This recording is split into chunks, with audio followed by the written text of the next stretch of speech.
ऐलान कर दिया है कि अगर उत्तर प्रदेश 80 हराओ का नारा दे रहा है, अगर उत्तर प्रदेश 80 हराओ का नारा दे रहा है, तो बिहार भी पीछे नहीं है। 40 हराओ का नारा यहां से भी निकल करके जा रहा है। और अगर यूपी और बिहार मिलकर के 120 सीट हरा देंगे तो भारतीय जनता पार्टी का क्या होगा। मैं अभी सुन रहा था, हमारे कम्युनिस्ट पार्टी के नेता ये कह रहे थे कि समुद्र मंथन हुआ था कभी। समुद्र मंथन हमारे सभी लोगों को पता है। समुद्र मंथन के दौरान क्या हुआ है, लेकिन इस ऐतिहासिक मैदान में मैं कहना चाहता हूं कि 2024 में संविधान मंथन होने जा रहा है। एक तरफ वो लोग हैं जो संविधान बचाना चाहते हैं, संविधान के रक्षक हैं, और दूसरी तरफ वो लोग हैं जो संविधान के भक्षक हैं, संविधान को खत्म करना चाहते हैं। मैं जब बिहार आया हूं आपके बीच में, जब मैंने अखबार उठा करके देखा तो एक युवती ने जान दे दी। एक बेटी जो परीक्षा में दे करके आई थी, क्योंकि परीक्षा को रद्द कर दिया गया, पेपर लीक हो गया, जिसके कारण उसने आत्महत्या कर ली और कहा कि मां बाप से मैं माफी मांगती हूं। ये उत्तर प्रदेश में एक घटना नहीं हुई है। उससे पहले भी कई नौजवानों ने, जिनको नौकरी नहीं मिली,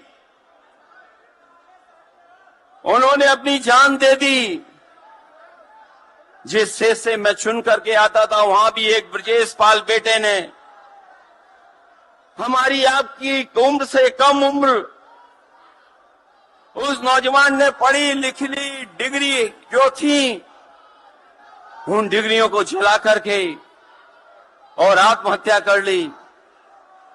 ये हालत है देश की। और वहां पर उत्तर प्रदेश में, जहां पर से प्रधानमंत्री चुन करके जाते हैं, जनता ने भरोसा किया उन पर, उनको बहुमत दे दिया, लेकिन डबल इंजन की सरकार ने बेरोजगारी दी है।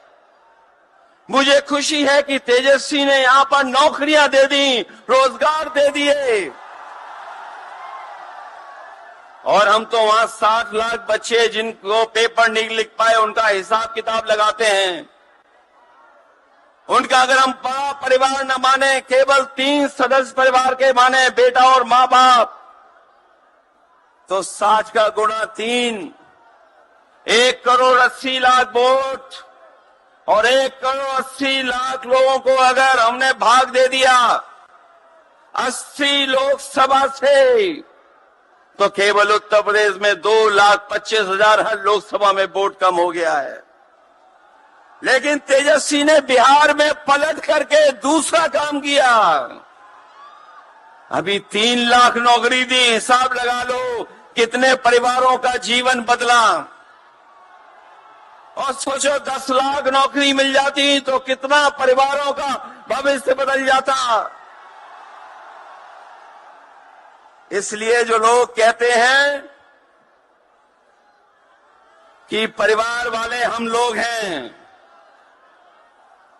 ये जो आरोप लगाते हैं परिवार वाला आरोप हम लोगों पर, मैं उन भारतीय जनता पार्टी के लोगों से कहना चाहता हूं कि भारतीय जनता पार्टी इस बात संकल्प ले कि किसी परिवार वाले को टिकट नहीं देंगे, और संकल्प ये भी ले कि किसी परिवार वाले से वोट मांगने भारतीय जनता पार्टी के लोग नहीं जाएंगे।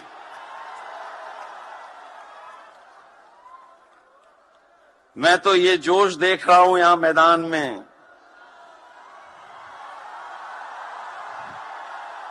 ये जो जोश दिखाई दे रहा है यही बदलाव लाएगा, यही भाजपा को हटाएगा। जब जोशीले नौजवान मिल जाते हैं तो बड़े बड़े लोगों का तख्त हिल जाता है। तो इस बार उन्हें आप बाहर करोगे कि नहीं करोगे? पहली सूची बीजेपी की आ गई, उस सूची में बिहार बाहर है, बिहार नहीं है उसमें। इसलिए बिहार से वो बाहर जाने वाले हैं।